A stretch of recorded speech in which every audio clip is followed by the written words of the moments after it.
This is very important placement because Mars deals with your life force. It's your energy. This is the way you take action. So this is why Mars is very important. Mars is very important in astrology because this is how we take action. It's your willpower, the life force, your sexual energy, your energetic self. And when you look at it, why Mars is very aggressive and very powerful energy and very creative energy. Hey, Master Glam. So Mars in astrology is also your warrior spirit. Just give you heart, bravery, creative. Just that force that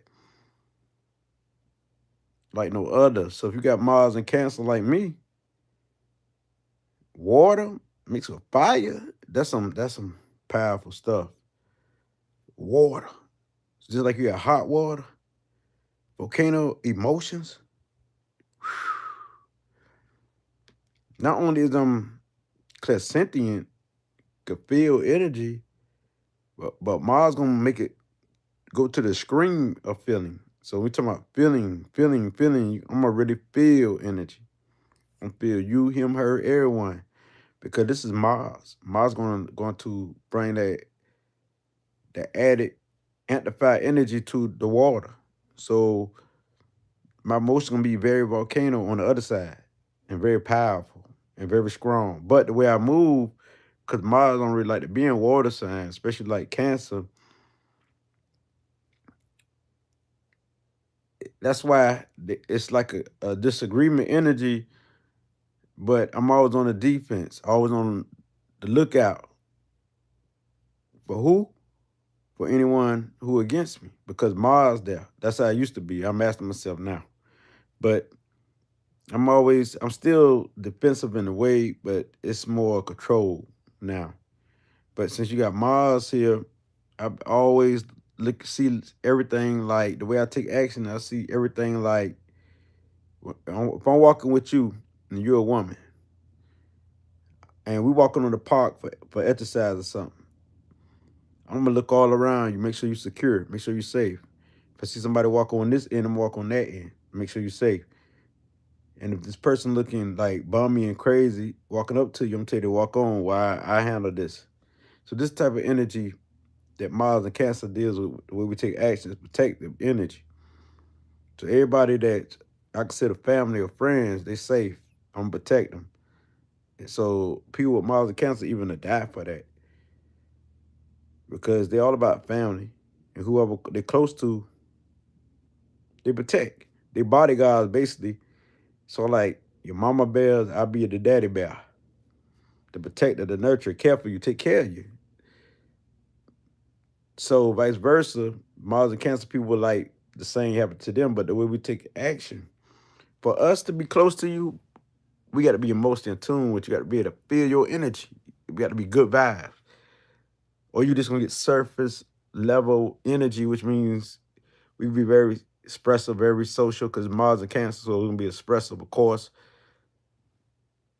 But you're not gonna get the full deal until we really get to feel you. If we feel you out from the get-go, you might get in there a little something, something. We got to feel you out. I feel very empathic, very psychic energy, but very explosive energy.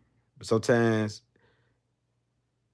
if we don't do discernment, we can misjudge and read wrongly, which that ain't psychic energy, it's more of a guess. But when we in tune with ourselves and balance, we so accurate and so on, and it's very psychic. So when we talk about Mars and Cancer people, for them to have sex with you, they got to feel connected to you. I real feel they could be you could be way in another world. If we feel connected to you, you got to feel connected to you for us to even open up to you. So it's hard to get in our aura. And just the moon, it's the mother, it's the nurture. We care for everyone. But we can feel what's up. So if you're trying to play us, we already on the defense, we already on the lookout. So try to play us. We like, mm-hmm.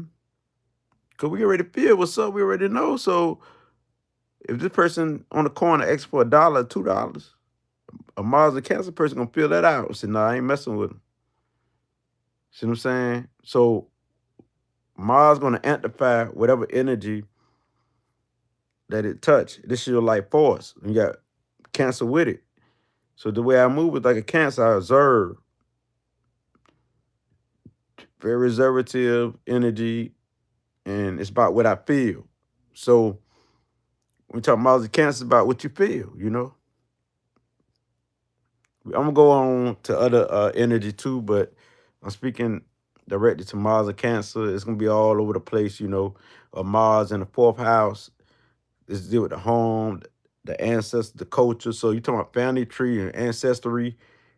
Anybody that deal with the moon or the fourth house, they're gonna be into that ancestry, family tree, looking out for trying to find a family tree and stuff like that there. So you got Mars and Cancer. Hit the like button and share, like this YouTuber would say. But anybody with Mars and Cancer, the fourth house, they're gonna be about ancestry. They're gonna be about family tree.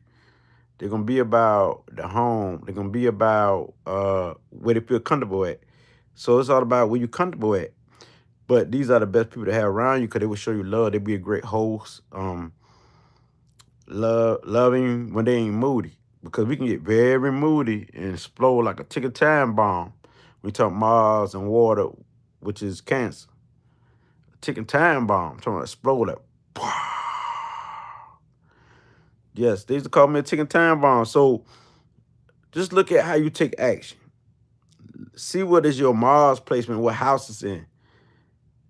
My Mars is in Cancer, but it's in the second house. So when it comes to money, I spend. It's in Taurus. Taurus deals with luxury. It deals with finances, deal with what I value. So I go hard about what I value. And when I go, I got persistency due to Mars. She said, oh, I have it in the fourth house. Mars in the fourth house, okay. That's the moon house. So that's what you're going to be about. Super emotional, super in tune, all about the family. But also you can have battles. Depends on if it got squares in opposition to your Mars. If the moon got squares in opposition to your Mars, you got trouble with family in the home. So with that being said, it's a very powerful place. But I got Mars sextile to Venus, and my Venus is in the fourth house too. I got Venus and Virgo in the fourth house, and Moon and Virgo in the fourth house. So I got Mars sextile to my Venus. So it's all this is pretty much love. This balance when dealing with love, dealing with charm, dealing with one of the most lovey-dovey placement there is right there. So I'm gonna be all about family, all about the home life, all about the culture, all about the ancestors, stuff like that there. I want to see you happy. I want to see you feel good. I want to nurture you. I want to heal you. I want to help you. This is what this energy deals with. So, since you got Mars in Aries, or anybody got Mars in the first house, the way you take action is like an Aries. Basically like an Aries, fire head, very active, stay doing something, stay going, multitasking, feel like you can do the world. It's all about me. I'm it. That's how you take action, You be like, if this person take too long or somebody take too long, you're going to do it yourself. You're going to help and do things yourself. Do it fast and quick because Mars in Aries or Mars in the first house. This how you going because it's all about the self. This is the first house. It's all about, an Aries person already feel they can do a lot anyway. You know what I'm saying? So they do a lot. And they're very active and they can't be bored. And they can't be housed down or hold down. They keep on the go, on the move, all that energy. They got a lot, they're already energetic. So they're very sexual anyway, but sex ain't their main goal. But when they do get to it, they can go. Mars and Aries people can really have sex. Like Mars and Cancer, the fourth house people, they got to be emotionally in tune with you. But it's like Mars and Aries, they got to have it. they really got to have it. So it's whoever they want. So that's how the Mars and Aries people act, cause they already got the strong attitude, the leadership, the stuff like that there. So Mars and Aries people are already naturally leaders and very super creative and always creating something new, like trend setting and stuff like that there. So these people are very powerful people and they got the warrior mentality. So they had to start something. If things get bored, they had to start something. Mars and Aries people, they start something out the blue just to make it fun. Sometimes they don't meant to do it. They just be bored and need something to do. So these people stay active. They cranking everything up, but they very positive people though. Mars and Aries, as long as they ain't got nothing squares or opposition to their Mars, but they very positive people and like to uplift you. And it ain't I can't, it's I can. That what they like. They don't like that you can't. They're like, go for it, go for your goal, go ahead. They're gonna want to give you the inspiration. Go for it, you can do it. Stuff like that. There, that's Mars and Aries, or the first house people. These people here, they'll fight for you, and yeah, they'll fight for you. And every aspect of life, they're gonna fight for something. They're gonna fight emotionally, how to conquer their emotions. They all gonna have battles. Mars and Aries people or the first house. They're gonna all have to fight. It could be a lawsuit. You're gonna have to fight something. Fight, uh, tongue wrestle with others and defeat them. They know how to win. Cause anybody got Mars placement, what I forgot to tell y'all, Mars know how to win. It know how to war. It's the master of war. So when you talking about with the tongue, you talking about emotions, you talking about whatever that Mars is in, it knows how to win. So me dealing with emotions, I would know how to win emotionally because of Mars and Cancer or the fourth house. But those who got Mars and Aries, they know how to win emotionally, mentally. It could be physically, and they get quick downloads of information. So they can be very clear cognites too now. So they get quick downloads of information. So the intuition, they live out of intuition. So they just go, and they very impulsive. But they just go, take initiative quick. Just take action sometimes without thinking, and that's how they lose themselves because they do things that they wouldn't have did if they would have thought about it, and just put them in bad situations. But they could get out of it too. 'Cause that's why I tell you they are warriors. They can get out of any situations and overcome things. And Mars and Aries people kind of lucky with the money. The money. So same thing like with Mars and Cancer, because Cancer is over money. They always have money. It's like Mars and Taurus will always have money. These three will always have money. So in some form. So with that being said, Mars and Aries people are the ones you're gonna watch. Who you gonna be like, ooh, wow. Or you gonna say you just like that person. You don't like that person. But you might be afraid to step to that person because they have strong personality. But they shine and they know who they are. And sometimes they lack confidence, but you won't know because they always keep that face, that strength. So Mars and Aries people, they all have that energy, energetic. They have a lot of energy, but they lose it quick and gain it back quick. It's like that there. So let's see what people comment. Okay, now Mars and let me see. Mars and Taurus. Mars and Taurus. Because I got Mars in the second house, but also Mars and Taurus people, they're gonna be all about the way they take action is they're gonna be careful calculating how they take action. When it comes to business, when it comes to always hustling, always, they got to be financially secure. Cooking, they love to cook. This will amplify that. But they're very empathic people. This fire with the earth, so this will speed up that empathic or amp it up where they can feel energy through their body. They can feel when dealing with love, relationships. They know about people because the Venus effect. So all Venus, like Libras and Taurus, they know about people. Because I've been around Tauruses and they know how to deal with people. They know what you like. They know what you like to drink. They have it to the house already for you. Pretty much the Taurus energy. So they be prepared for people. The thing is, these people like to lay in the cut, but since they got Mars there, these people be more out.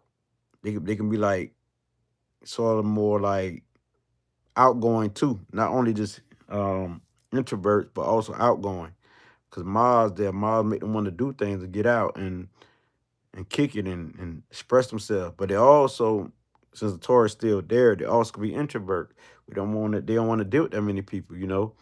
So that being said, because you got Mars and Taurus there, so they can be very stylish, very elegant, and very. These people here definitely will always know how to hustle, know how to win when it comes to the hustle game. Cause Mars is also how you win. Like Mars and Cancer, they'll win when dealing with emotions. Like Mars and Taurus will win when dealing with having things, dealing with the earth, dealing with healing, with touching you, with sexual acts. They be very good sexually. And yes, and they will look good, very beautiful and sexy. They will charm you. And so this how they would do it, giving you gifts where they could charm you to death. So Mars and Aries already got it automatic, all of it, because it's Mars itself. It deal with Mars itself. So Mars and Aries can win when dealing with the mental, the fire, all around. So Mars is also how you win.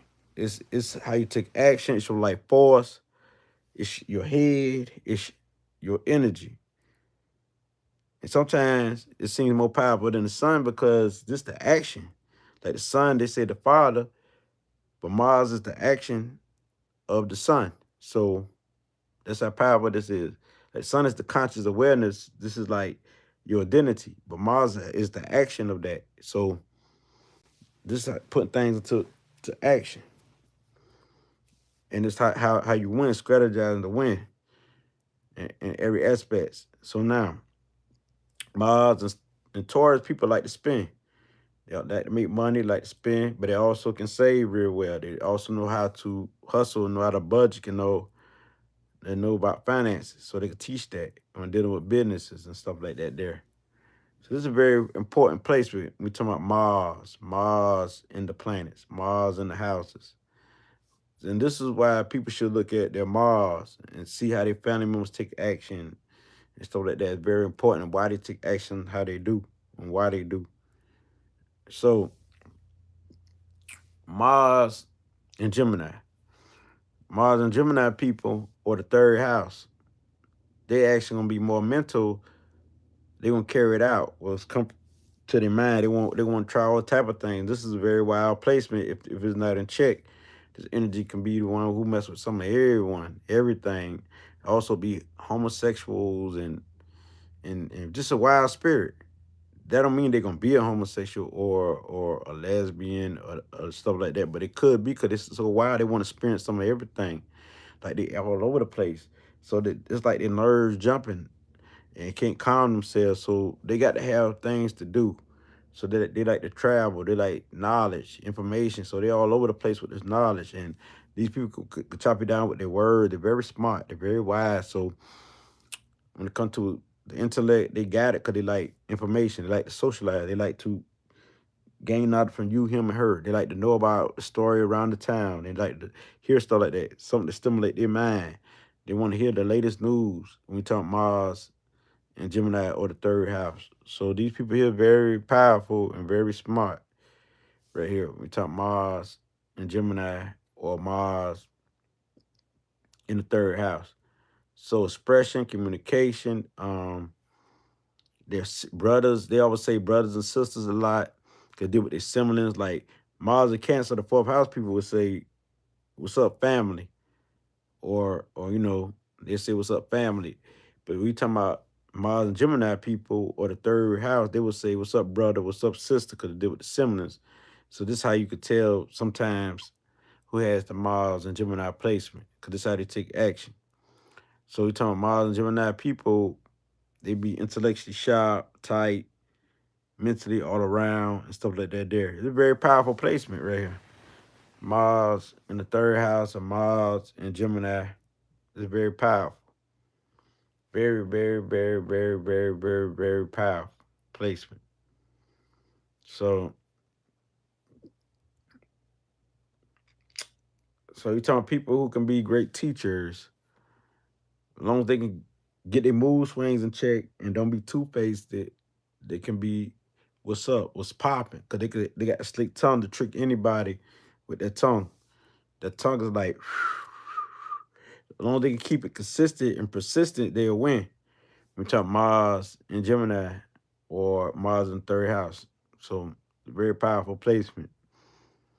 And so they can be very lucky too, like hit the lottery tickets and stuff like that a lot, when it comes to lottery and it comes to like gambling. But because these people can gamble a lot and stuff like that there.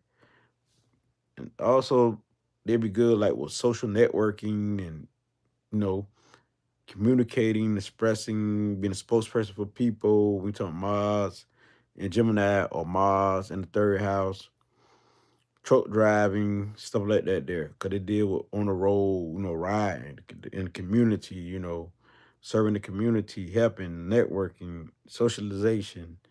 And this is Mars. That's the way they take action. This sexual game, like I said, is all over the place. They have sex with almost anybody if they don't have themselves in check or discipline. We're talking about we talking about woman. They'll have all type of women. Men will have all type of women, and women will have all type of men. I done met women's with this placement.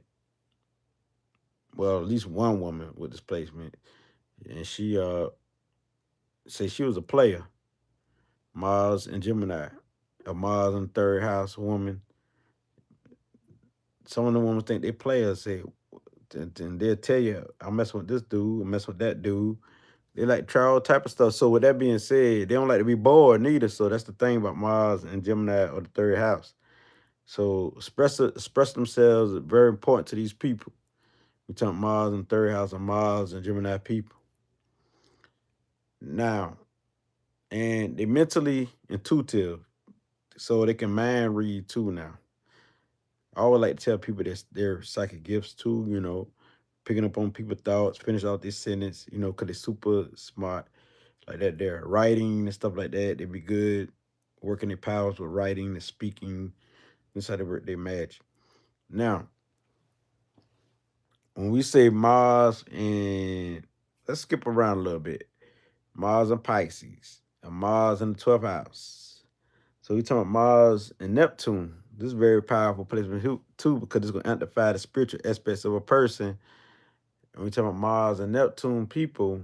Whew, this be super psychic, but also could be super on drugs, super on some type of alcohol like that there, because it's Mars here. Mars gonna amplify Neptune. It's gonna amplify whatever it's in. So it's a very powerful place when we talk Mars and Pisces. They could be super psychic all around. It could be clairvoyance, where they could be a seer. Of course, they would see things, have dreams, psychic dreams and stuff like that. They have psychic dreams, but also feeling things and stuff like that there. But also clairaudience. Clairaudience. So we talk Mars in the 12th house of Mars and Pisces people. So they old souls. So they pretty much went through a lot and they like to float in life. Float like music, like harmony, like they don't really like to get involved in all type of things that's so painful and so harmful. So they like to escape it. See, as long as they can face reality, which Mars giving them the power to face reality. Mars giving them the power to win if they choose to.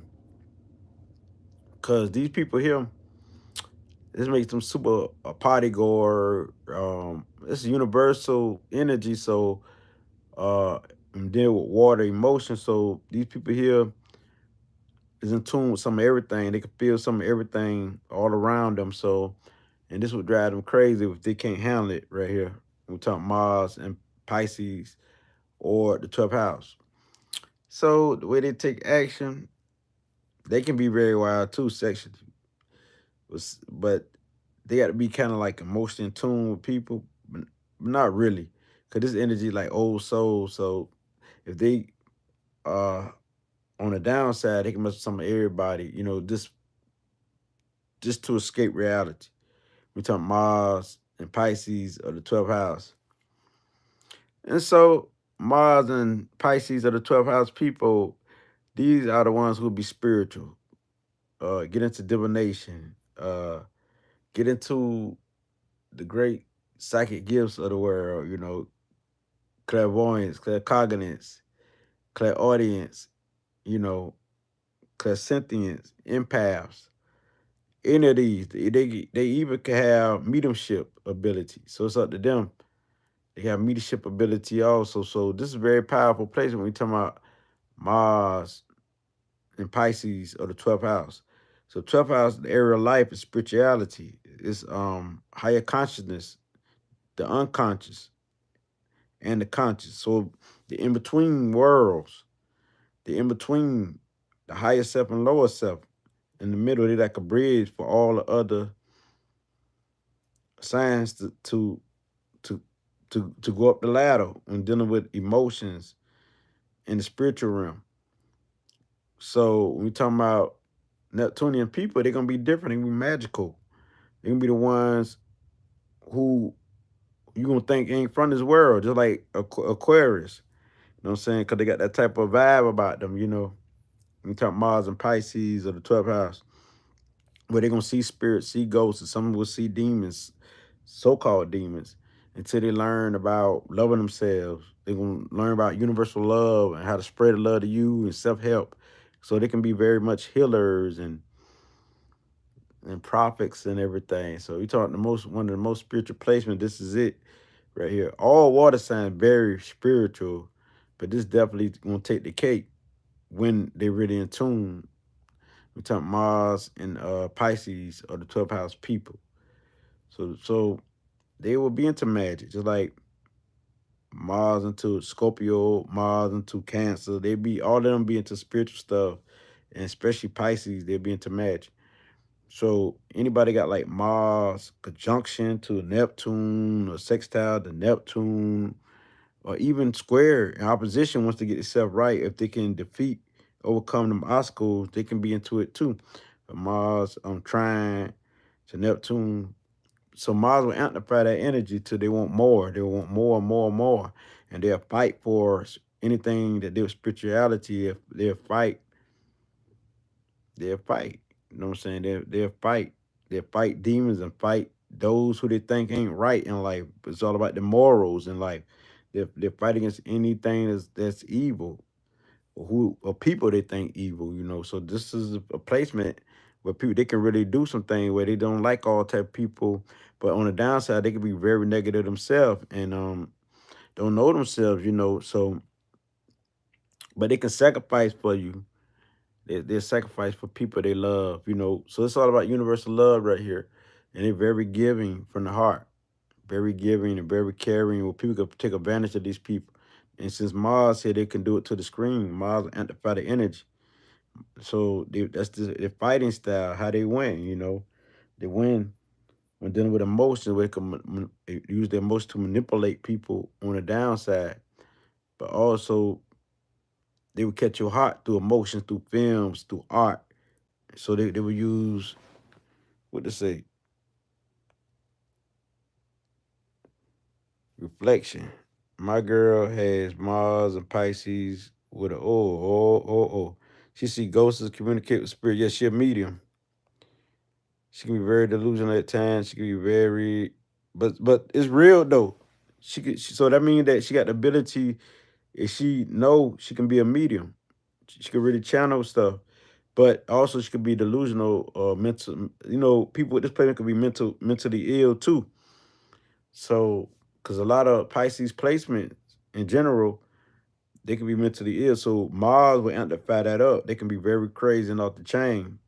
So that's the part. I'm glad you put that in there because sometimes I just be floating and you don't think of everything. That's why it's good when people comment, you know, so you can chop it down. Whatever you comment, I could just break it down further. So that people need to do more, engaged. And so the thing that people want to hear while we're on the topic, I could break it down or whatever. So you got Mars and Pisces. This is the way they take action.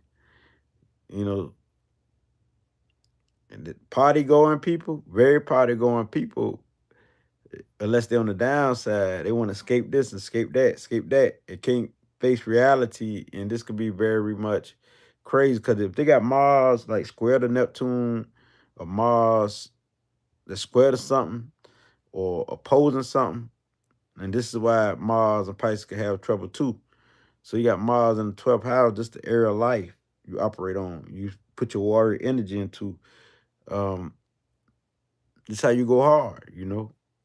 My Mars is in Cancer, but mine is in the second house. I done said that earlier in the video. So now let's move on. What to say? Let me read the comment. She been always almost scammed so many times and I had to intervene. Yeah, yeah, they take advantage of people with Mars and Pisces. That's what they do. They take advantage of people like that who very nice, very giving, and they want to see everybody succeed. They think that everybody good, and just like the Jupiter placement, they could think everybody good, but Jupiter more fiery and more in tune. So Pisces could really go there with that. So now let's move on. We talking about Mars and Saturn, or Mars, not Saturn, Mars and Capricorn, or Mars and 10th house. This is very important. So Mars, the way you take action will be like a warrior, because this is discipline.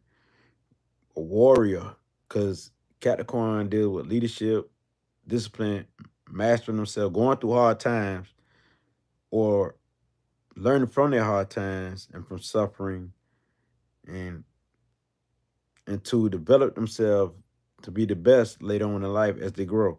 So they deal with mastery, like moving up in rank, moving up in status, like starting at the small stage and continue to work. So you got Mars in the first house. I did that earlier. QT, what the QT? Mars in the first house. So you got sort of like that Aries like energy. You're carrying that Aries energy.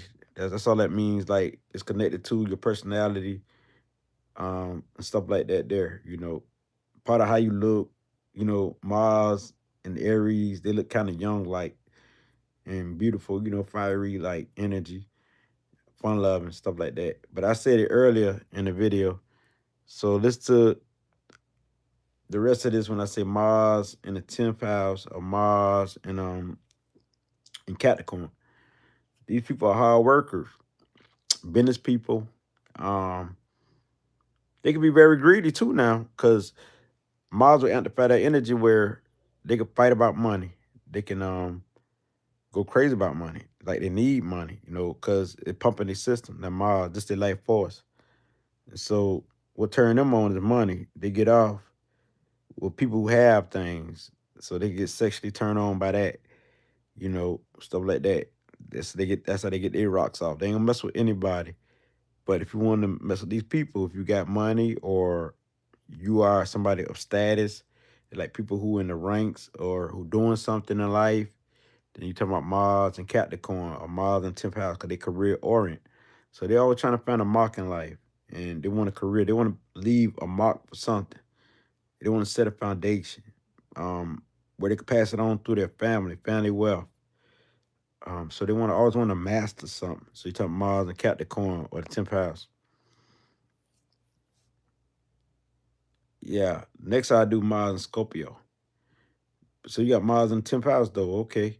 So I'm speaking to you too. Mars and 10th house, or Mars and Capricorn.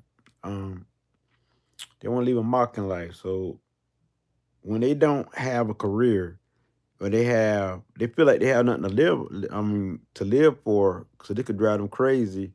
So they can put their energy onto downplaying people who got careers and jobs, because Mars and Capricorn, or Mars and 10th house. So this could really like hurt them. This their life force. So right here. So these people, they like warriors because they discipline. It got because Mars and Capricorn or the 10th house, so they're very disciplined and very career oriented. So they could be like mediums too, because it's Earth, the whole energy, Mars' energy in their body.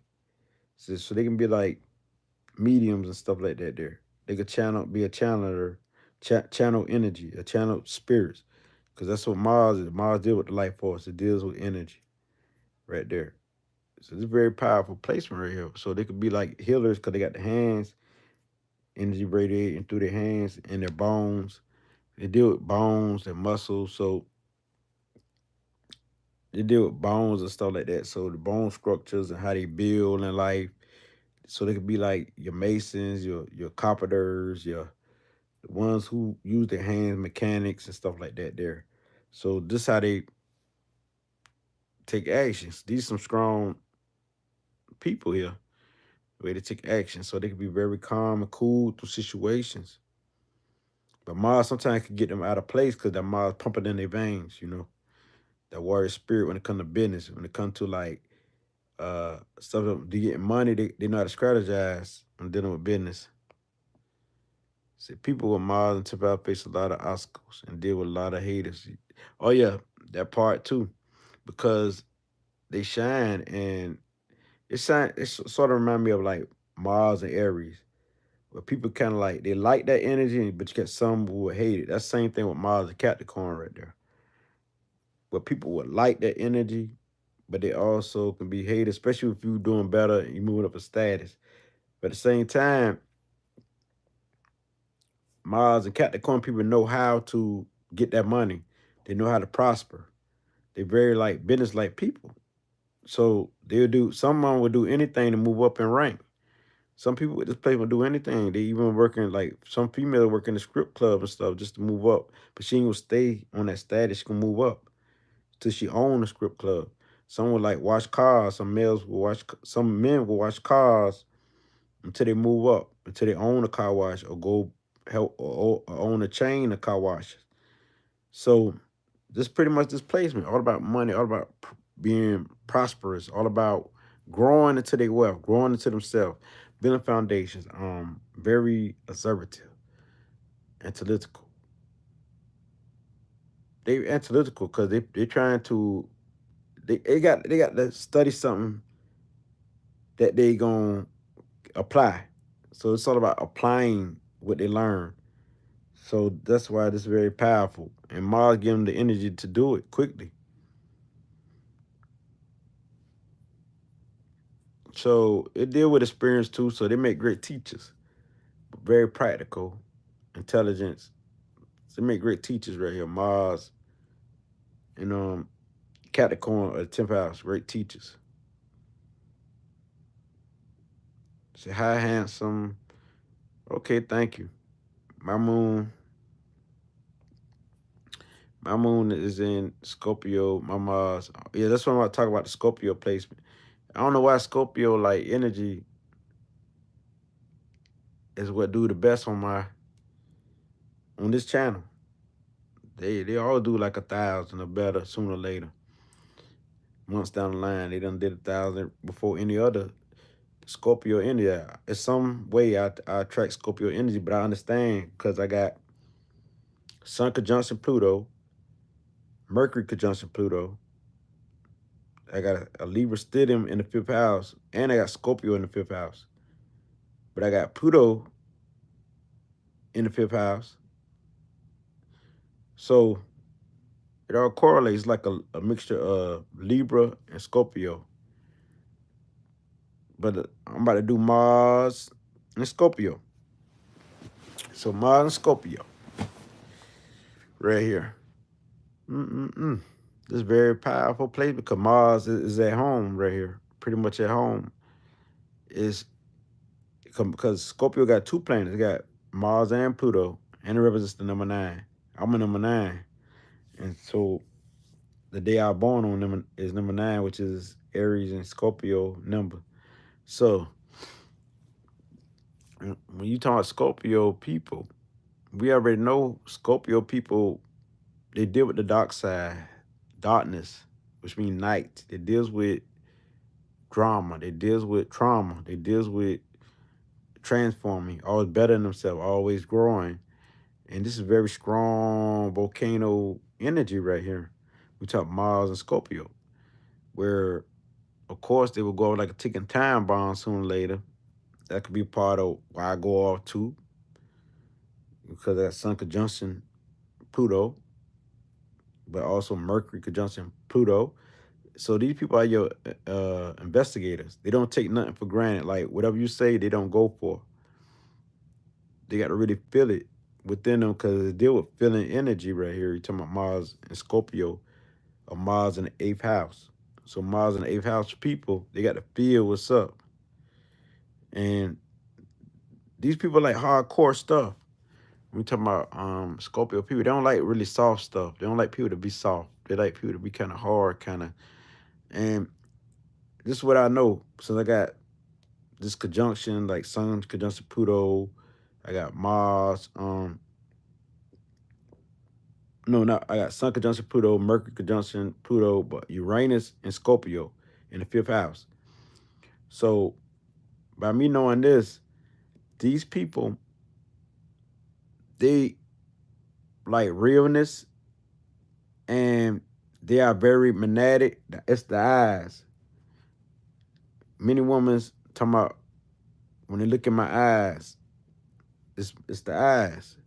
They say how powerful the eyes is. So they got the eyes that you be hypnotized and that you say, ooh, he or she got some sexy eyes. And they got a sexiness to them. They're very powerful. So the way they carry themselves is very strong. So you gonna recognize these people even if you don't want to recognize them.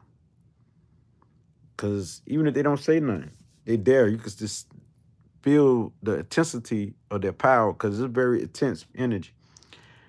This is one of the most hardest placement. When we talk the Mars series, strong too.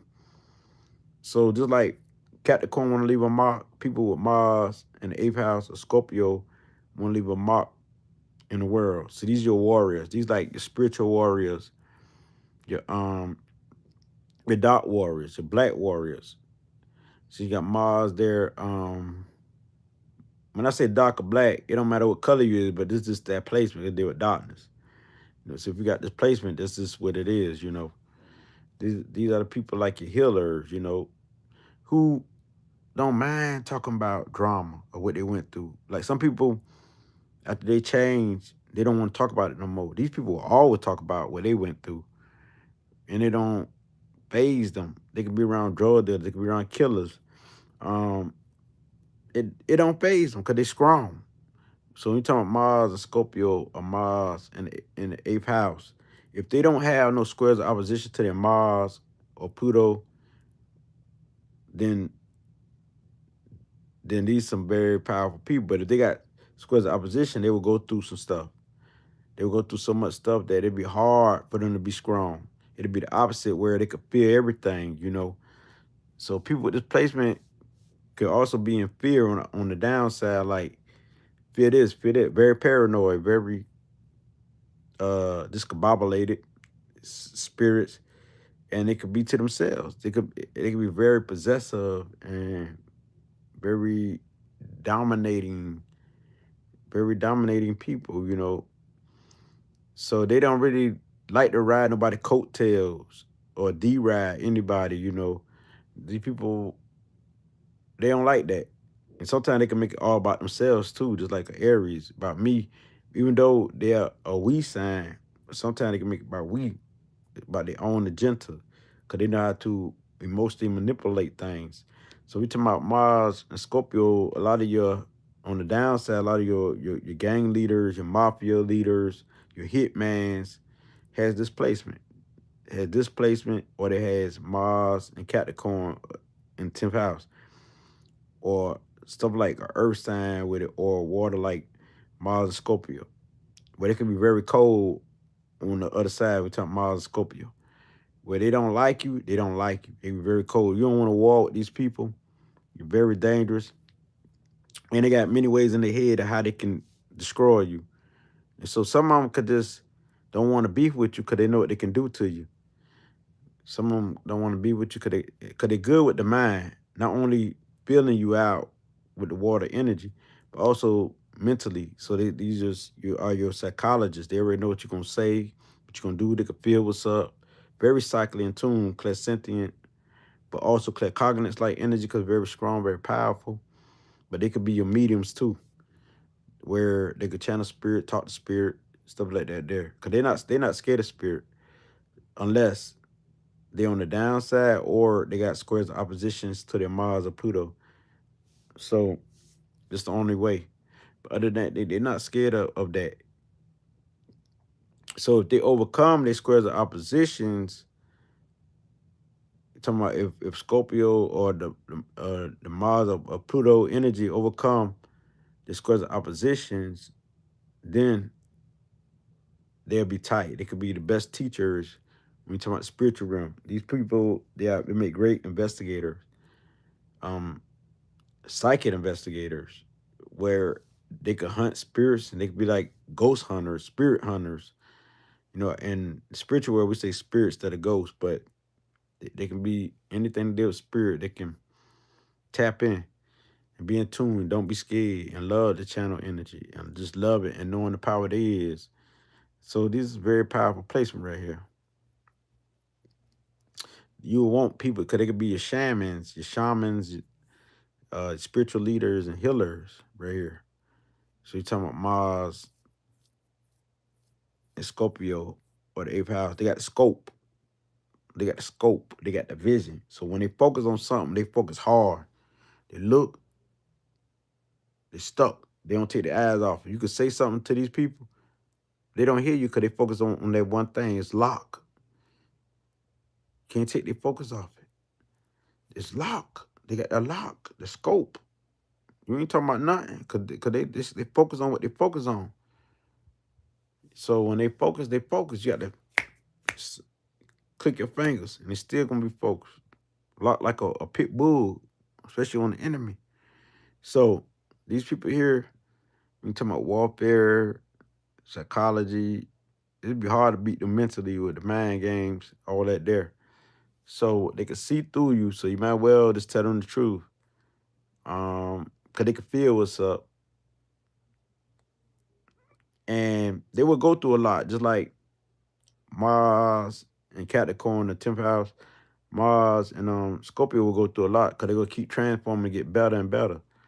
They keep going through stuff and keep changing. They first like today, they went through a lot today, right? Tomorrow might be different. So this is what we dealing with right here. See, facts. I had the okay, precognition, dreams, four facts, ego vision. Yeah, that's what's up. They got that ego in them. And matter of fact, I think they represent the ego and Scorpio, all that. So very powerful placement. Very powerful placement. And so these people are the ones who gonna put out the truth. They can be very obsessive about things too. On the downside, you got a lot of people with Mars and Scorpio or Mars in the eighth house who's not in their if they're not in their right mind, they could be rapists, they could be uh child molesters if they're not right.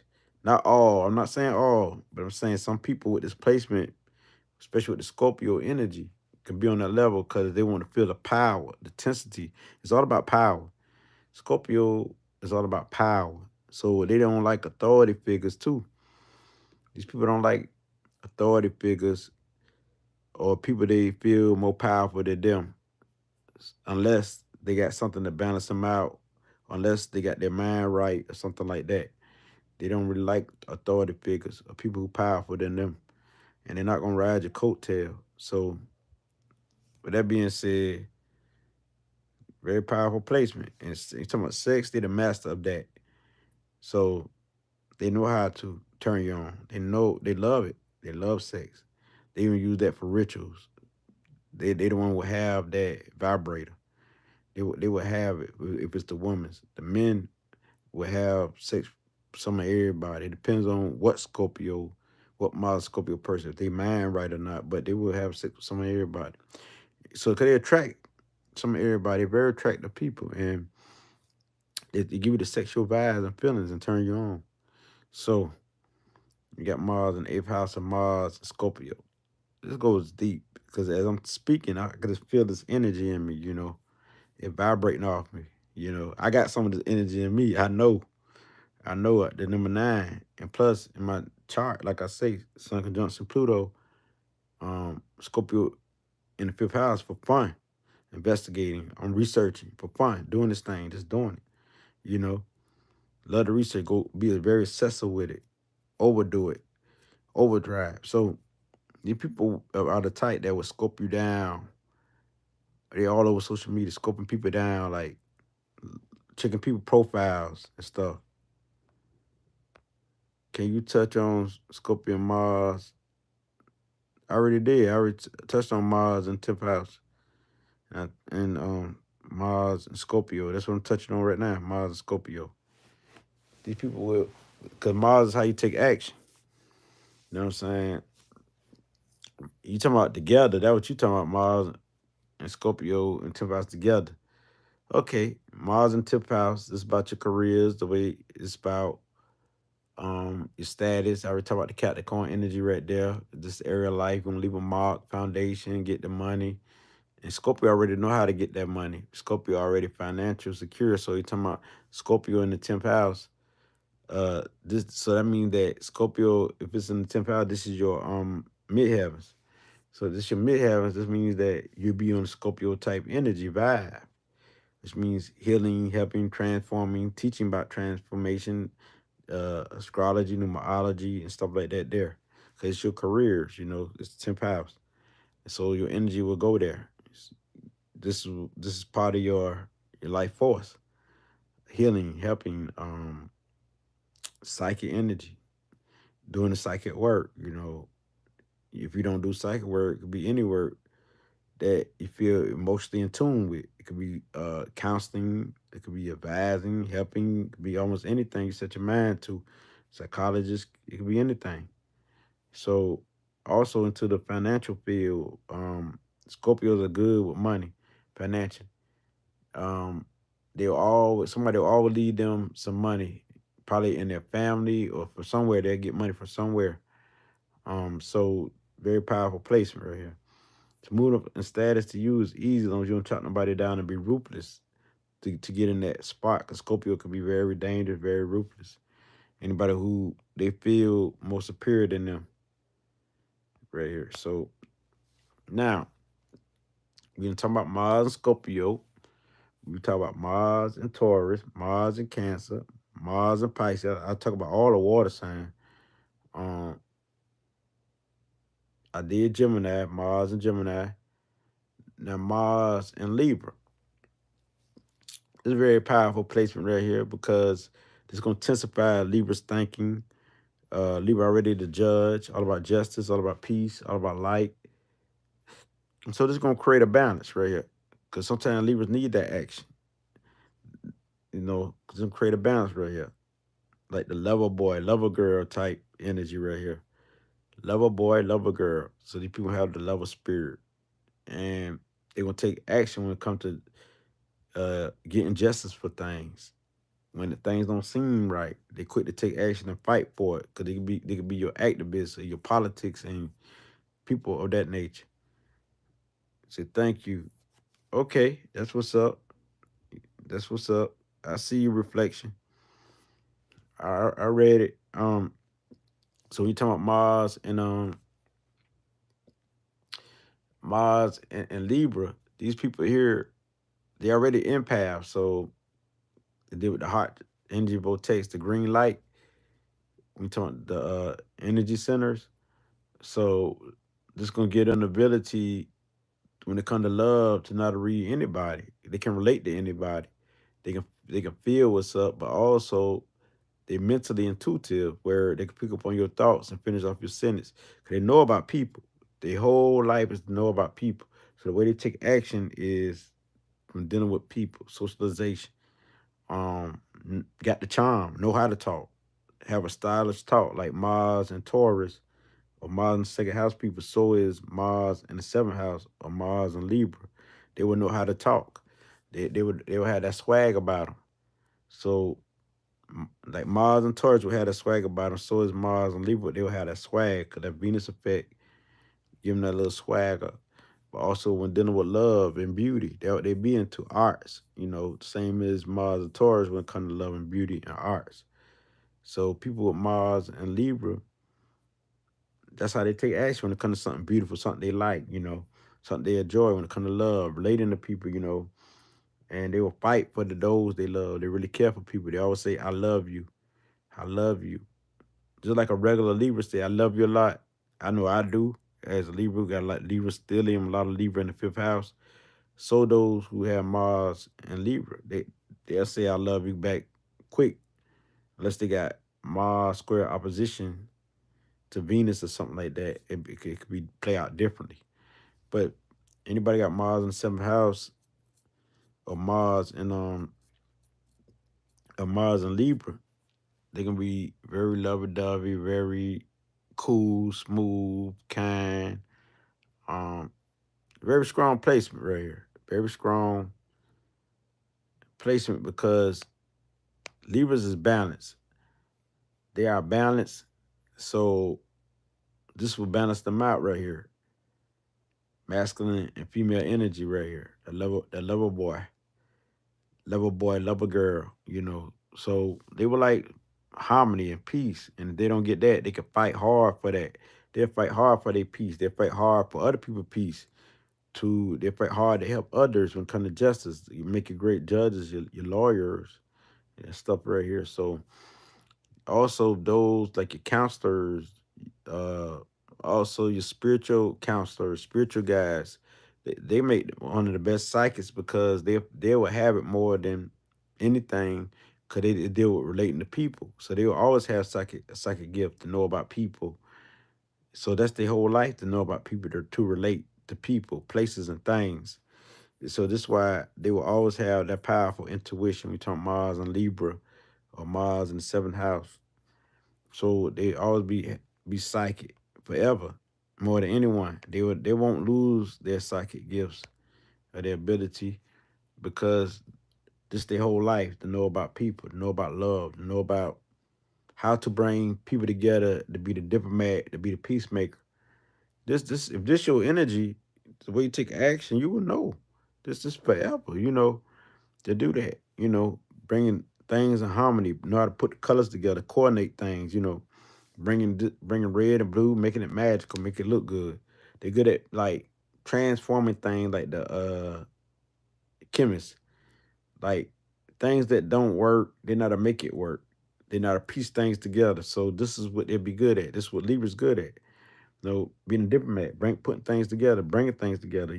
So problem solving. When dealing with people, when dealing with things that ain't in harmony, help bringing it in harmony. On the downside, if you could be very jealous, if you're very jealous, like when dealing with love. See, Libra's jealousy, I don't heard people call them narcissists. They're not like that type. They can be, but it's more like when dealing with love. When dealing with love. So they can be jealous when dealing like somebody, they might see a person who they think don't deserve love and say, how this person get this person and I'm still single. Stuff like that. That's how their jealousy will play out. But Mars and Libra people are beautiful, pretty, look good. If they don't look pretty, they definitely got a pretty spirit, a pretty mind that you will love, the way they speak. There's gonna be something that's gonna turn you on to them because they got that charm. They magnetic with love type charm. That charm that you want to be around. But sometimes people hate that because it's too fake to them. It seems too fake. It seems too, but these people is not fake. It just seems like that to other people because these people just seem like that because they're so magical and they make things happen. They make things happen. So, and the way they color coordinate and decorate the house, the car, whatever they have, it looks so good. They can be your interior decorator, your photographers, your doctors, your lawyers, and things that deal with helping people dealing with love. Like, um, they can be into the media, social media, because they deal with socialization. So they be on the phone all the time, just like all the air signs. Well, Gemini and Libra will be the ones be on the phone always, texting and texting and texting and texting and texting. Or speaking to somebody, they have a whole long social contact list. Aquarius too like that too, but Aquarius do their thing differently. So you got Mars and Libra, they have many people they can call up, but they're always looking for that one love, unless they on the downside. So they look for that one love. If they don't find that one love, they have many people they can always talk to or have sex with, or who they can, chop it up with. So they're gonna look like a playboy or playgirl, stuff like that there. But when they find that one love, everything else cut off. Cause that's all they were looking for their whole life, the idea of what love is. Unless they think about getting a poly or whatever. So they could also be like a Gemini fire ass, mess with some of everyone, but most likely a Libra is more picky because they deal with beauty. So they deal with beauty, which means that this don't look good. Not only beauty is art, but we talking about when things don't look good, Libras ain't gonna mess with it because it ain't harmonious. It ain't peace. So they kind of picky a little bit. Libras are picky. Like they choose They kind of do so like with Cancer with the familiar spirit. Like Gemini actually mess with anybody, and Sagittarius can be wild like that too. But so when we talking about Libra's energy, they gonna always look good. They gonna always shine, and they gonna always try to be their best. Look at all of the Mars in the zodiac placements. So they some of the coolest people you ever meet. Always want to do for you, give you gifts and things like that there. And they buy their way out of arguments, out of whatever. Which means if they did something wrong to you or been bad to you, they're gonna pamper you with gifts and show you how much they apologize. You know what I'm saying? They apologize for whatever they said or whatever they done, and they go to the screen with it to make sure that y'all are right. They want to be liked by everyone, so they can be very snappish about that when somebody don't like them until they learn to not care what people think. So with Mars with displacement, they can be very powerful where they don't care what people think, because they can be very kind of like conceited sometimes. Sometimes they can be conceited where they don't really care what nobody think and think they all that. But since this Libra placement, they all about people, relating to people, they're gonna tone it down some. They're gonna kind of tone it down some because they want people to like them and like them for them. And they can be phony far as like not always express themselves. They have a lot to say, but they're not phony. It's just that they're trying to keep the peace. So where they lie, they're really an honest placement. They're very honest. Only way they'll lie, if it's something that's gonna hurt you or hurt that person, they'll lie when it comes to that because they don't want to hurt you.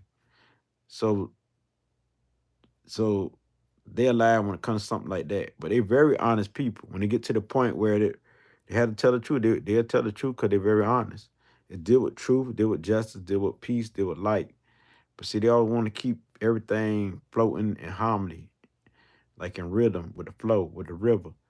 They deal with Venus, love, peace, and light. So these people would say love, peace, and light, and they will love life more than anything and be smiling and stuff like that there. So these the people.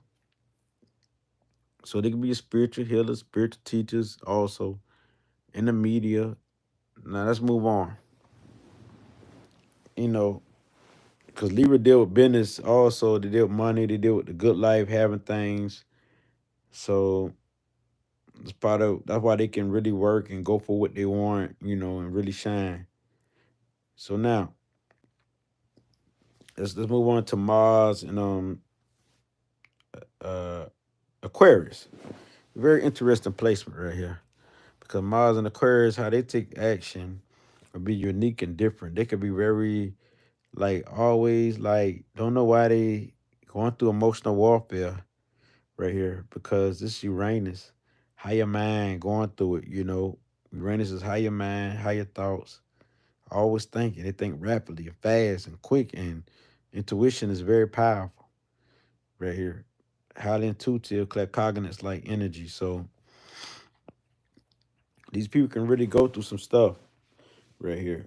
They can really go through some stuff because thoughts come out of nowhere. And they don't know why they thinking like this. They don't know why they acting like this. They be shocked by what the thoughts they have, especially if they're not in the right mind. Like they can be like loonies a little bit, and first they can be like, I don't want to try this. Then now they want to try this. You know, can't make up their mind and be confused. But on the upside, these are your investigators. These people are very, very intelligent, geniuses, intuitive geniuses, where they just come up with ideas, come up with inventions. Um, to my events, they come up with some events that's so different than the norm that you'll be amazed. These people, they'll keep your mouth open like you be in shock. They keep your mouth open like you in shock because this is Mars and Aquarius or the 11th house. So we talking about the 11th house area deals with humanitarian issues. It deals with humanitarian activities, and it deals with like higher thoughts, higher mind. Like, so they can be very giving too, but also it's like whatever you own, they can be on because it's deal with acceptance of people. It deal with being accepting people for who they are. So they like for you to be yourself. They like for you to be different. So that's why they can mess with all type of people. And they can also be into homosexuality too now. They can get on really on the dark side now, especially you got Mars square to Uranus or opposing Uranus, or they got squares opposition to their Mars. They can be very, very, very, very like want to experience all type of stuff, you know. Yeah, so these people can be odd or kind of prissy like or seem weird like, um, look professional a lot, uh, look different. These people here might have a green hair, like the few women might have green hair or something like that. They're gonna be different. They're gonna be odd. They might wear something that's different. Like instead of wearing a hat, but for example, they might wear a helmet. I'm just giving you an example. Helmet on their head instead of a regular hat. So they'll do something that's different. But they very interesting and very fun. Like, wow, like you can be like, wow, I never met nobody like these people. We talk Mars and Aquarius because this is something different. This is some stuff like wow. When you into their world, you like independence. Just don't house them down because they'll fight for their independence. And they love to fight for freedom. So activists when it comes to freedom fighting and, helping inmates overturning their cases, this will be Mars and Aquarius type energy because they deal with freedom. They love freedom. That's what they'll fight for. And they believe in people being themselves, being, and so they mess with some of the weirdest people in the world.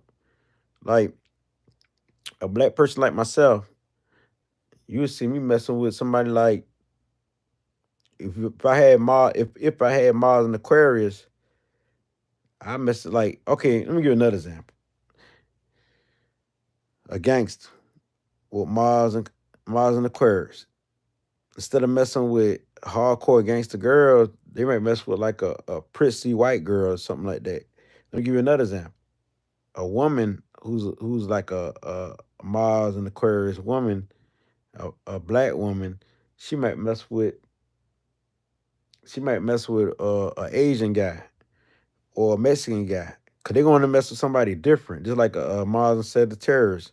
Aquarius is sort of like that on that type of energy where they mess with other cultures and other things like that. So anybody who had Mars and Aquarius, look in your family why they mess with different people. If they got an Aquarius in their chart or a Sagittarius, you understand.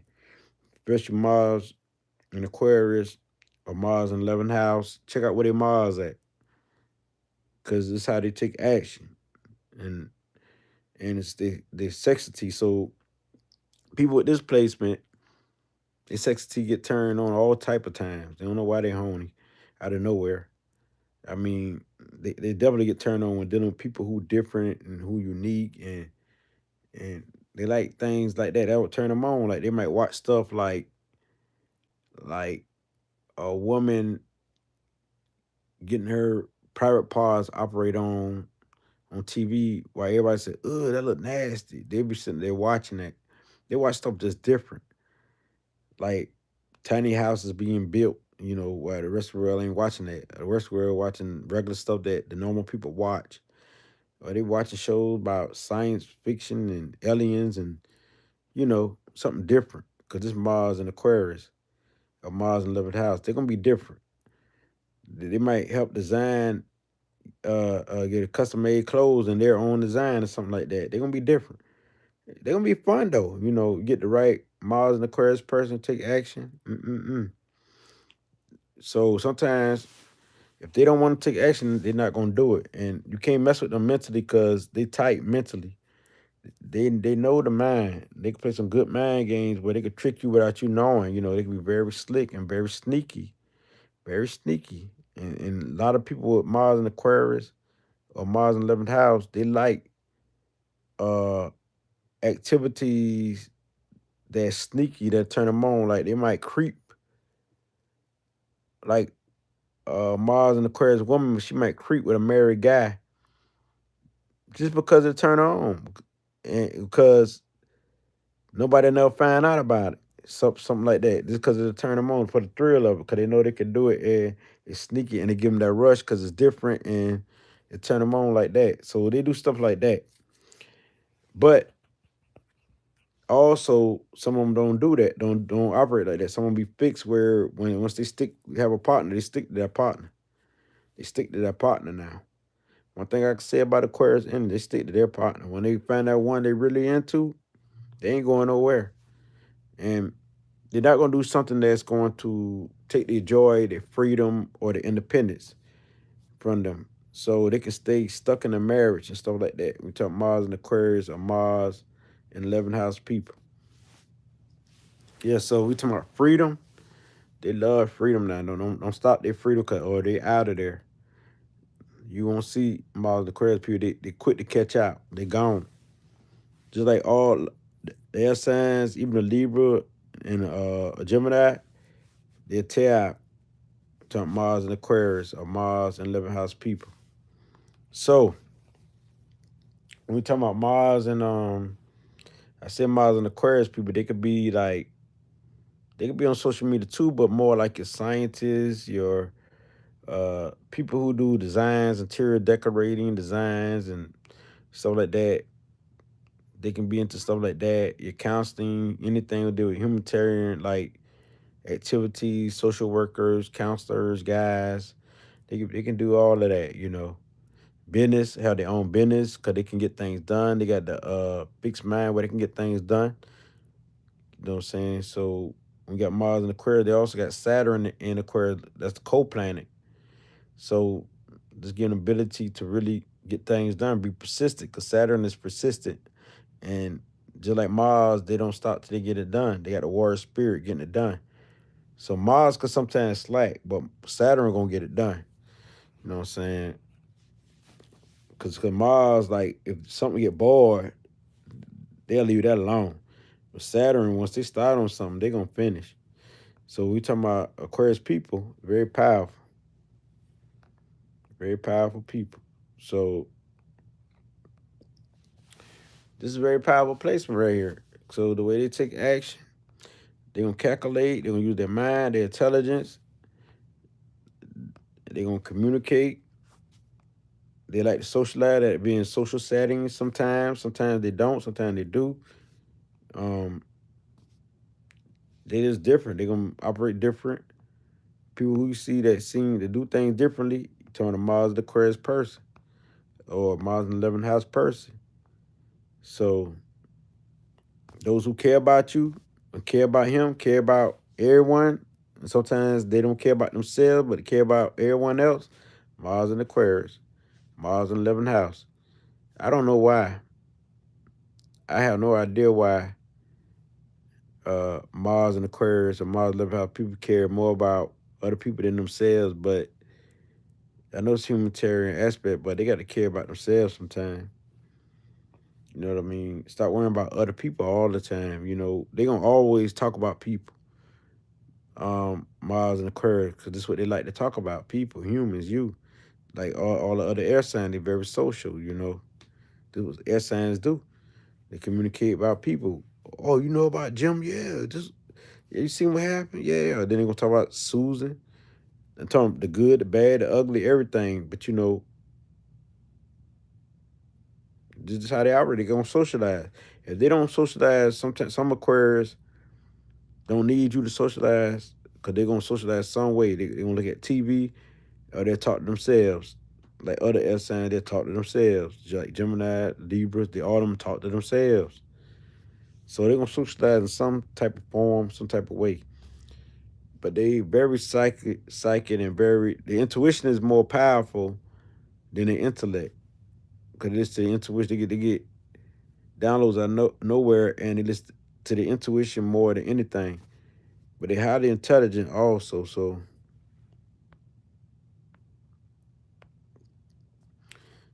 say you Aquarius sun. Oh yeah, we talking about Mars. What's your Mars sign?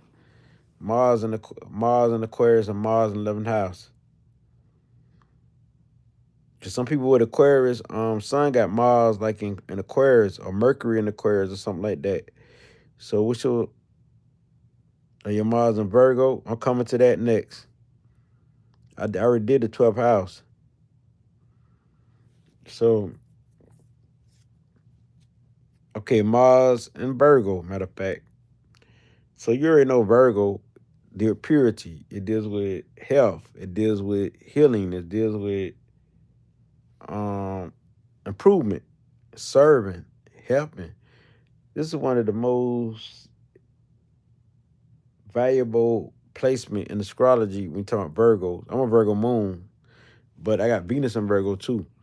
This is my emotion. So behind the scene, I'm always using my thoughts, overthinking sometimes, and researching a lot. So these people like to research. They deal with thought. They like mental stimulation, and they're super creative too. So they got the hands, healing hands. Like they got it. Those that got Mars and Virgo definitely got it because they got that amplified energy. So they got healing hands. Anybody who got the Virgo placements, it's like the moon in Virgo, sun in Virgo, or Virgo rising, or you know Mars in Virgo, because it's the way they take action. It's their life force. It's very healing. So you around people like that, you're gonna feel comfortable. You're gonna feel good. They always want to serve you. Always want to help you and stuff like that. There. So this is a very powerful placement right here. When we talk Mars and Virgo, they always want to break something down. They deal with discernment. They always want to break you down, break him down, and they always want to fix your life. When they made that show say "Fix Your Life" by Ayana, that's Virgo title. Fix your life. Fix your life. They want to fix your life. If they ain't got nothing to fix, they don't feel good. So after they fix themselves and they learn about what they go through when dealing with illnesses, they will learn in life. And when they heal themselves, they want to heal you, heal everyone. So they are the healers and they like to help you. They want to see you improve. So they got always want to criticize something to break it down so they can help it. They want to criticize something or criticize you to break you down so they can help you. So they do a lot of constructive criticism, like why you drinking that beer? You know it got this and got that in it, such. They gonna do you talking like that. They tell you it's not good for you, and you might get mad. You like, oh, is it criticizing me? But if you see the good in it, you'll see that these people really is being helpful. And when you decide that you need their help, they will go all the way because it's an earth sign, so they will get the job done. They don't play. They don't play. They will get the job done. They're very analytical. So the way they take action, they're gonna deserve. Observe the scene. What's going on? If they don't talk, it's because they're observing you and they breaking things down in their mind. This how they took action. They're gonna observe you, and then when they do speak, they can go for miles and days because it's Mars and Virgo. Mars in the sixth house, the house of healing. Because of course they can communicate. They got Mercury. So just imagine this connection. And if you got a Mars and Virgo who don't communicate like that or don't be on that mental stuff because they got squares and oppositions to their Mars or their Mercury, and this is why. So when you got squares and opposition, that's a hard time. It could be the opposite of what I'm speaking on. So when you got Mars and Virgo people, they're gonna know how to speak. They're gonna know how to use words, different lingo, different words, and they have many ways of saying something, break down to you, him, and her. And when they write you a letter, they're gonna write a long letter. They might write many pages, really. They don't stop. They go into detail, detail, detail. They give you so much evidence and so much facts. And I do this as a Virgo moon. When I write something, people are like, wow, that's over. That's a lot, too much information. So anytime you got Mars and Virgo people gonna be like, that's too much information. So they be the best to go to because they're gonna give you a lot of information. So you talking about information people? You gonna get your money worth with Mars and Virgo. They gonna because this is what they do. They gonna type this and type that. You gonna be like, wow, this is too much to process. And don't let them be into the higher knowledge. They gonna give you some information. You gonna love them, or you gonna run from them because they gonna give you a lot of information. Talking about homework. Mm-mm-mm. One thing about a Mars and Virgo person, you gonna learn from them. A Mars in the sixth house person, you gonna learn from them. And if you really serious and you really listen to them, you will learn and you'll be the best. Cause they deal with mastery. It's the earth sign. They deal with mastery. The house is earth.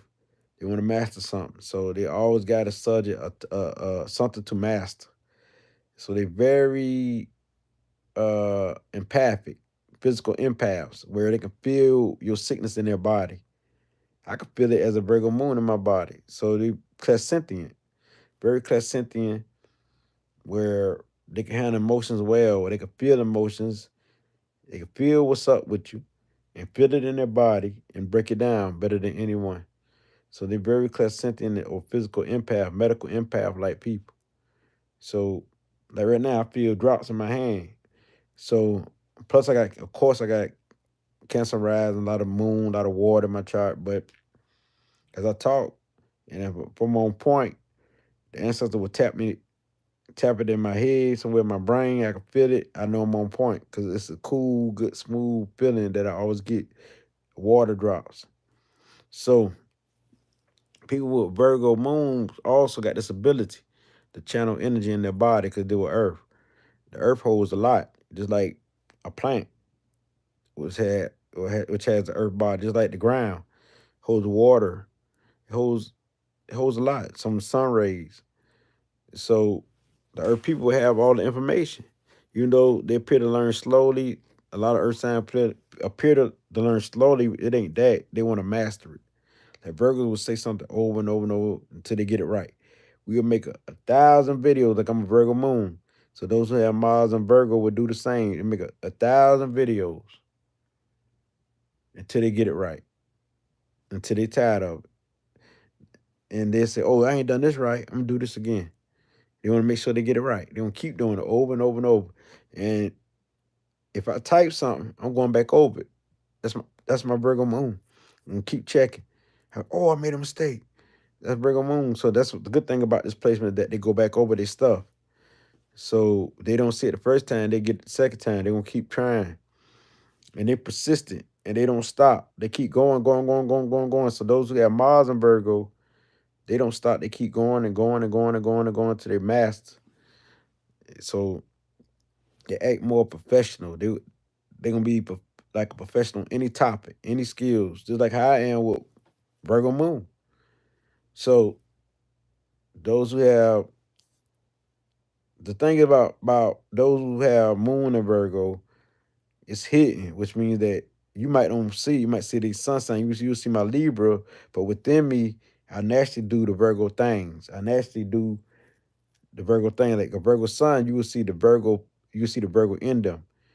But for me, it's naturally. I naturally do it. I naturally get the information. I'm naturally intelligent. I naturally like to help people without even thinking about it, without blanking. But a sun people are aware of it. But the moon people not aware. They just do it. They just do it naturally. The Virgo energy carried out naturally. So that's why the moon is very powerful. It's hidden. Like, for example, and you'll be able to tell that, okay, you see a person with a Virgo moon. It might don't look like they're a Virgo moon, but they are if you pay attention. You be like, oh, this person moves like a Virgo moon. You pay attention. You gotta really pay attention. And you say, wow, they do this naturally. So, because I done met people who had a Virgo sun, but has a Sagittarius moon. And you would think all Virgos are very serious, and they are serious, but they can be playful too. But you would think that this woman just carried a Virgo trait, but within her, the Virgo moon, I mean the Sagittarius moon, Mercury like to have fun. She wild inside, like to have fun. And I call her, I said, "Oh, you like to have fun and all that." She like drama, she like to laugh and everything. But you don't see that. You see her sun, you see the Virgo moon, but within her, she like all the Sagittarius like things, energy, adventure, explorer. So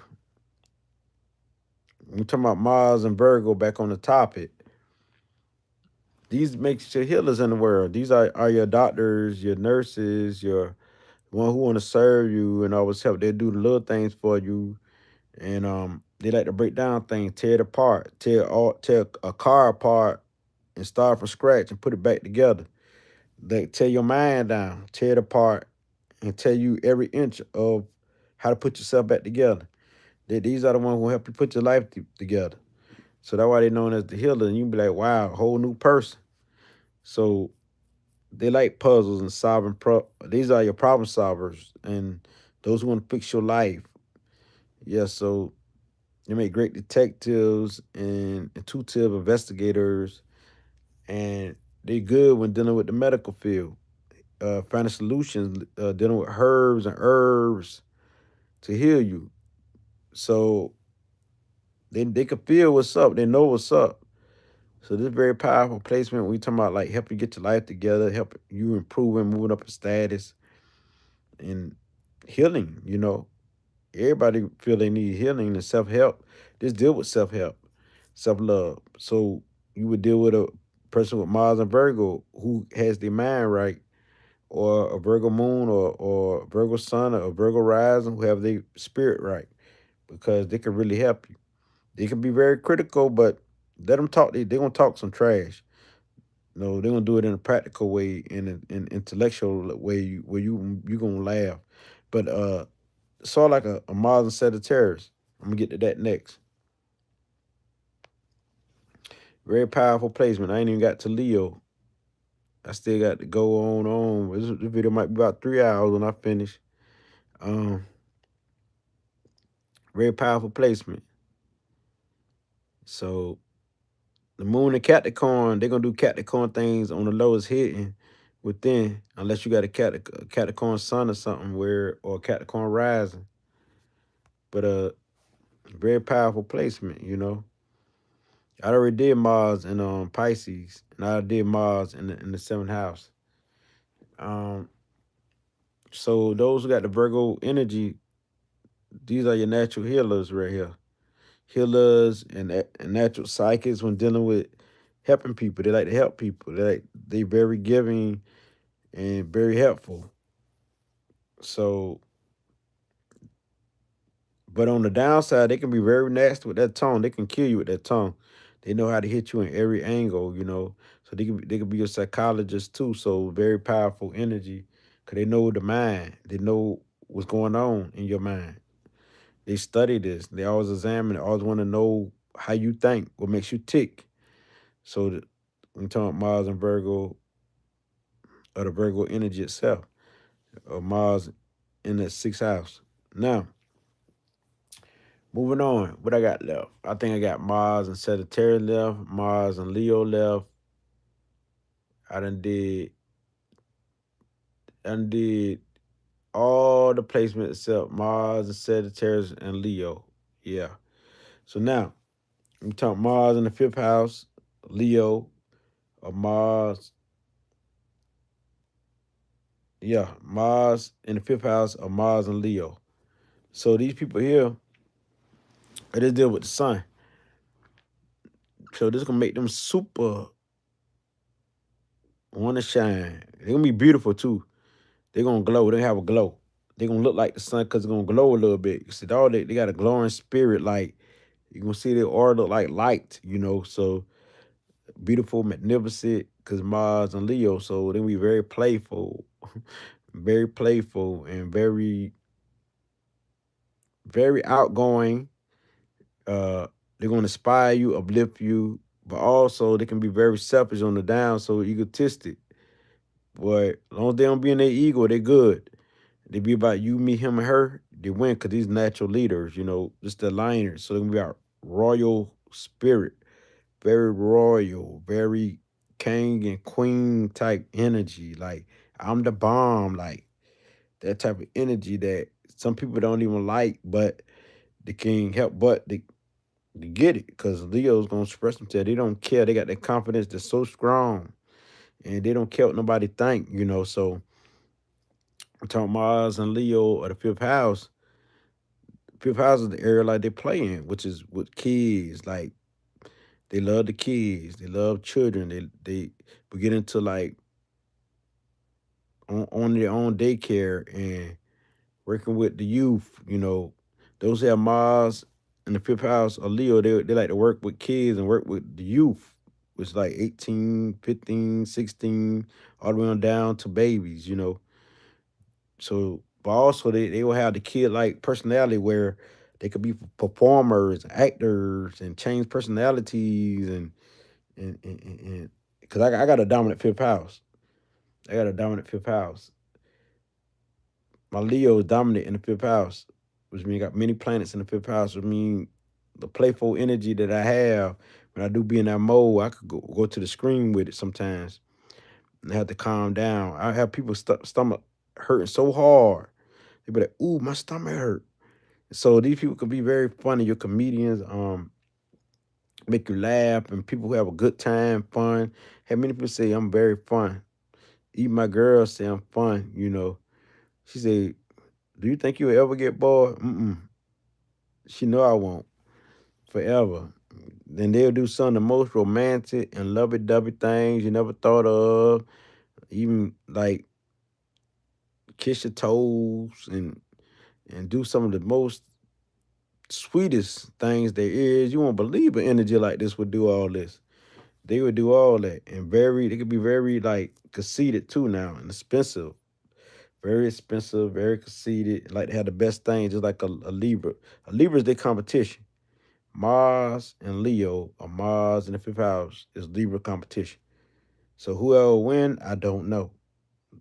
Know what I'm saying? But I do know both of them like to shine, especially a Leo. Leo gonna do it big. Think a Libra do?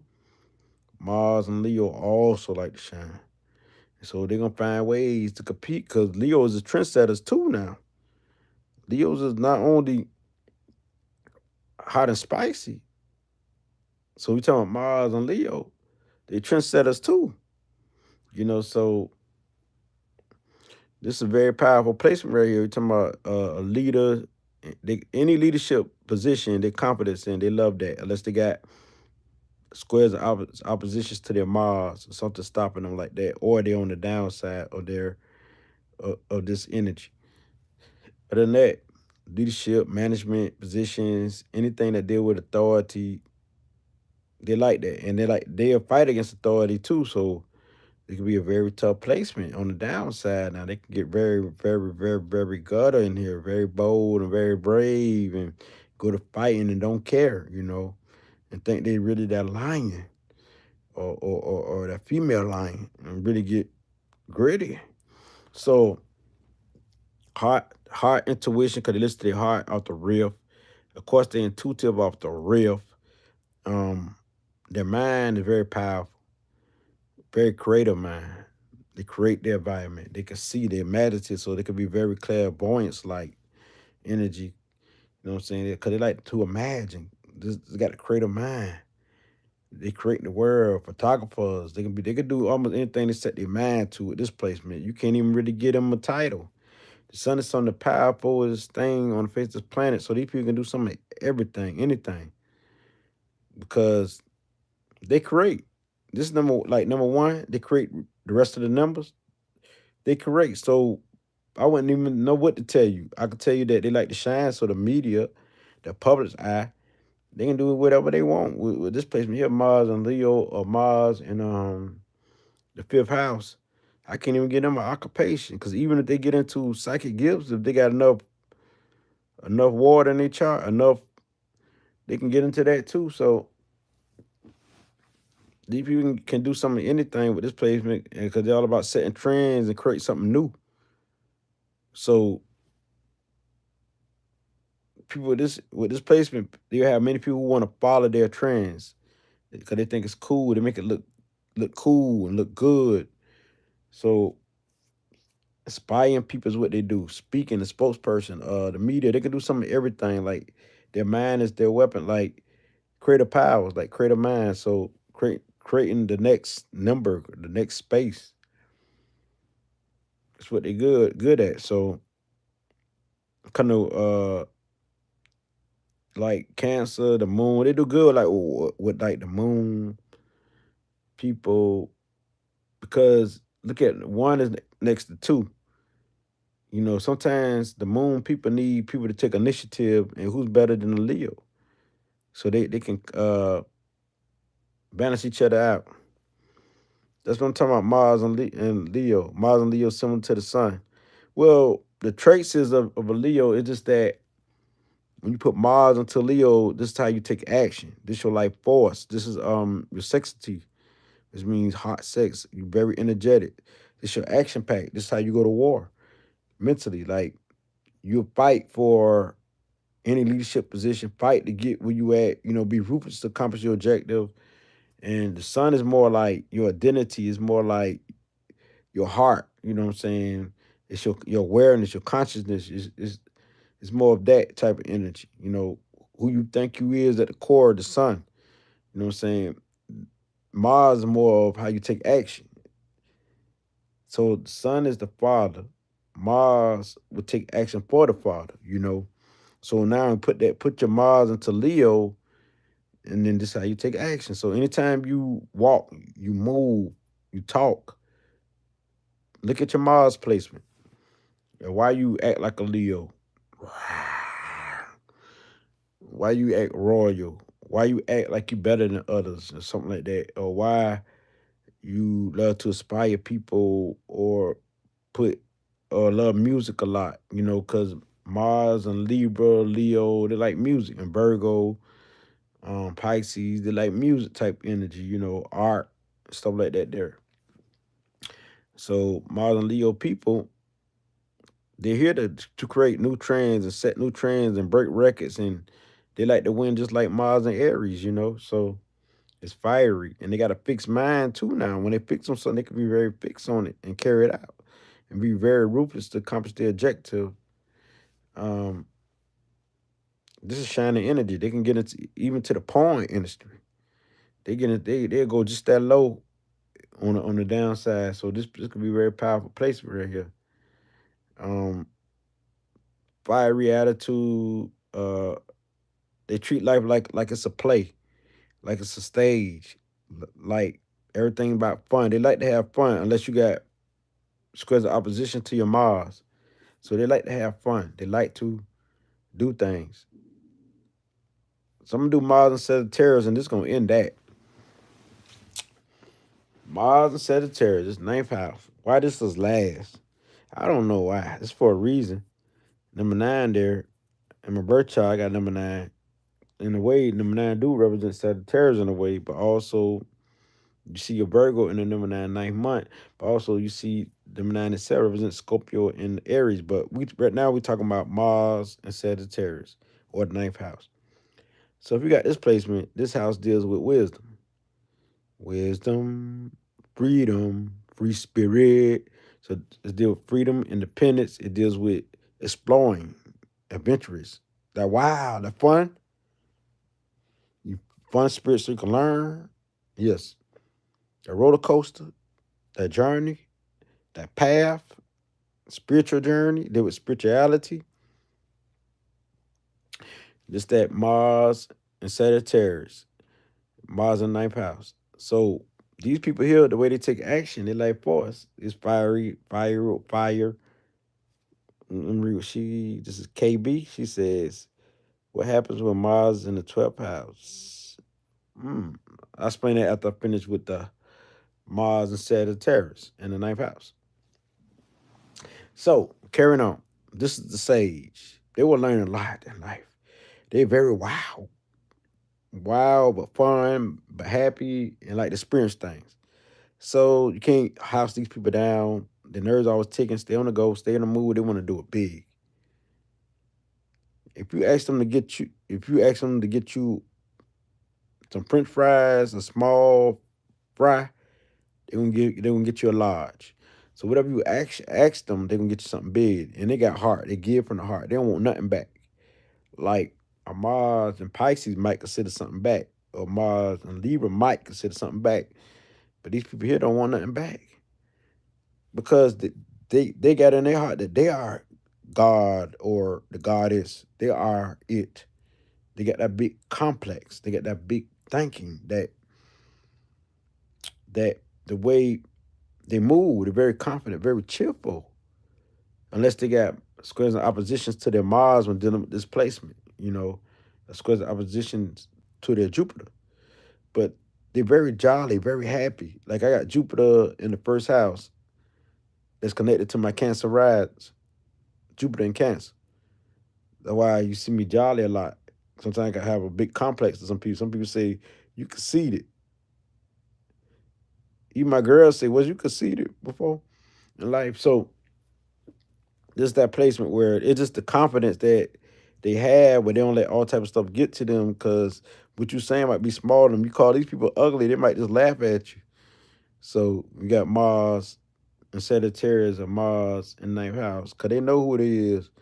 And no matter what you say or do, you can't get in their skin. So with this placement here, these people fight you too now. Yeah. They wild. They fight 10 people. You talking Mars and Sagittarius and Mars and ninth house, people really fight you and do it for the fun of it. Just oh yeah. Mars in the fifth house would do it too, and Leo, because Leo deal with fun. So fire signs would definitely like fight you for fun, like Mars and I guess that's why I got Jupiter in the first house, where I used to like to fight all the time and fight 10 people who got the heart of a lion because they got cancer anyway. And cancer was like, when dealing with family and friends, we fight for our family and friends in our territory, your hood. Cancer people deal with territory, the hood, they deal with where you were raised, the patriarch, you know, and the mother. So they fight for those they love. So I fight my territory and do it with pride because I got the Jupiter there. So that Jupiter people got Mars and Sagittarius of the ninth house. They would kick your tail. And they very hyper. It's hard to calm them down when they get to fighting. You ever met a person when you fight them, they don't stop. It take many people try to break them up. They just keep going. I was one of them persons. So I know my homeboy, he has a Sagittarius. He a Sagittarius like son. And when he get to fighting, he don't stop. Be like, calm down. After you don't try to block him off, he push you and you keep fighting and you keep going. Like these people, like people like that is hell. So you got Mars and Sagittarius people. They can be like your sages on the upside, very good teachers, and they always got wisdom. They all spitting wisdom out their mouth. Always spitting wisdom. So they very clairvoyant because they very meditative and they're very confident in the intuition. They're highly intuitive. So they live by the intuition. All the wisdom they gain, they like seeking knowledge, seeking the truth, and They like to explore the world, like mess with different cultures, learn about different cultures, learn about your perspective, his perspective.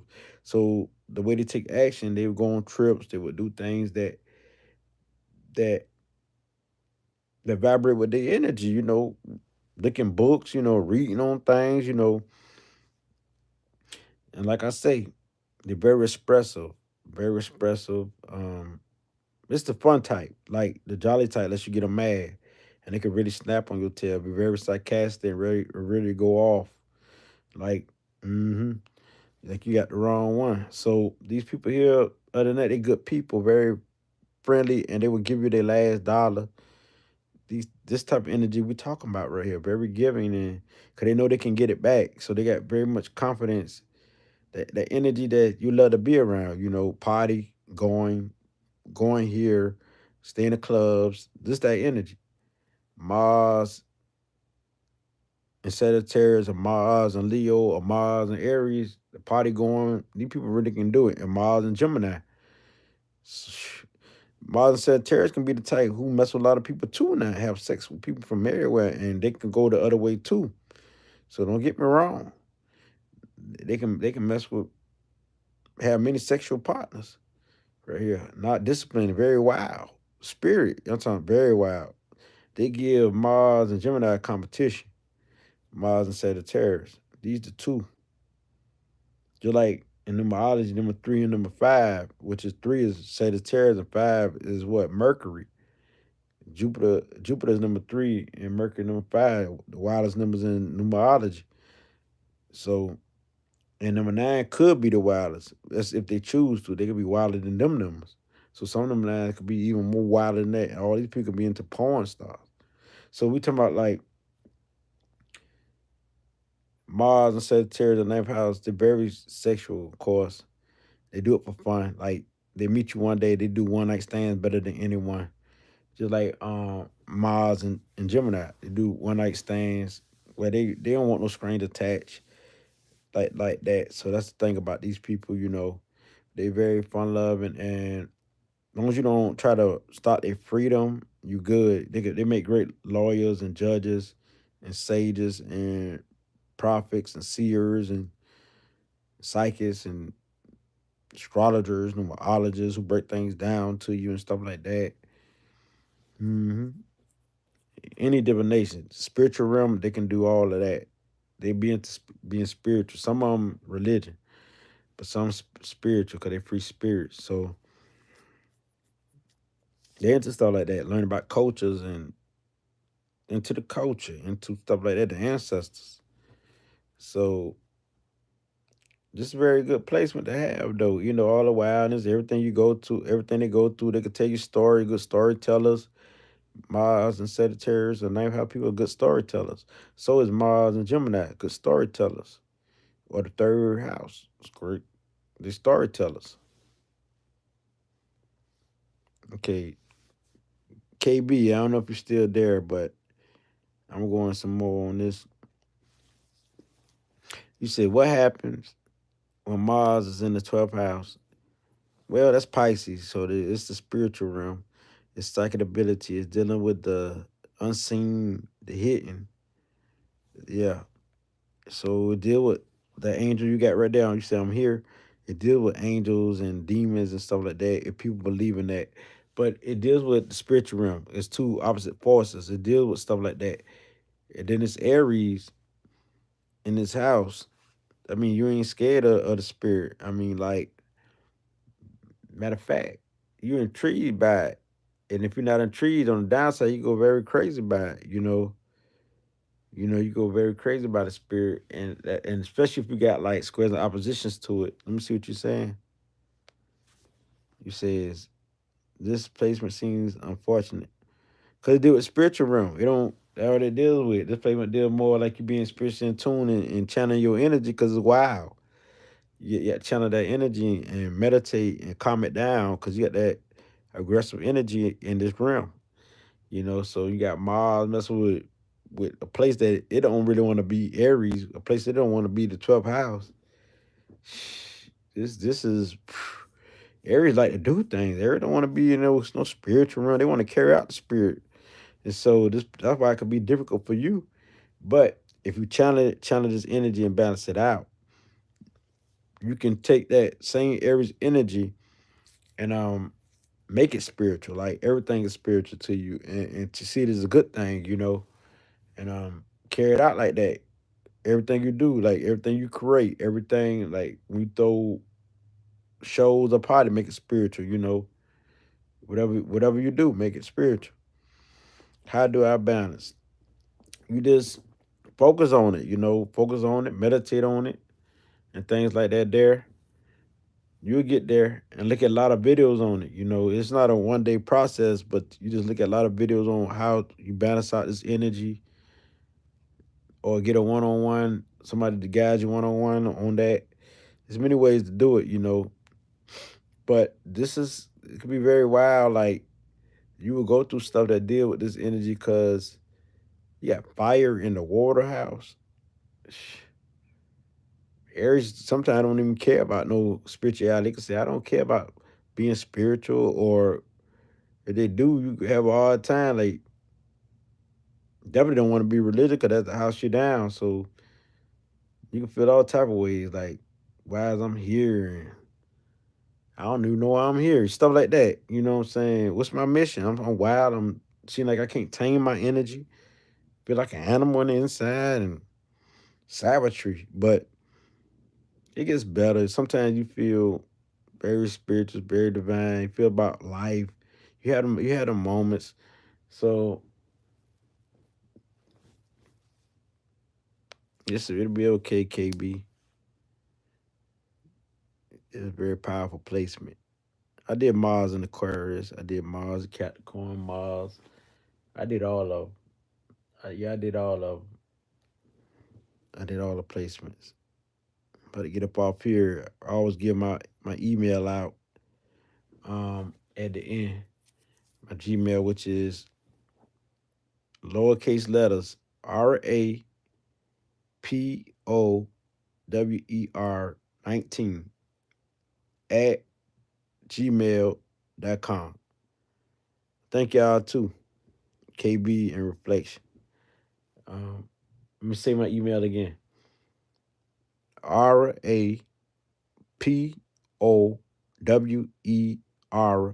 19 at at is the symbol that got the A with the circle around it on your keyboard. Gmail.com. COM at the end. So that's the email. Thank you too, Dominique. But if you want to hit me up, that's how you hit me up about astrology, numerology, divination, spirituality, or even counseling if you need it. Just hit me up, inbox me. I'm here. With that being said, I love this session. I'm gonna continue to do more. See y'all, Shay.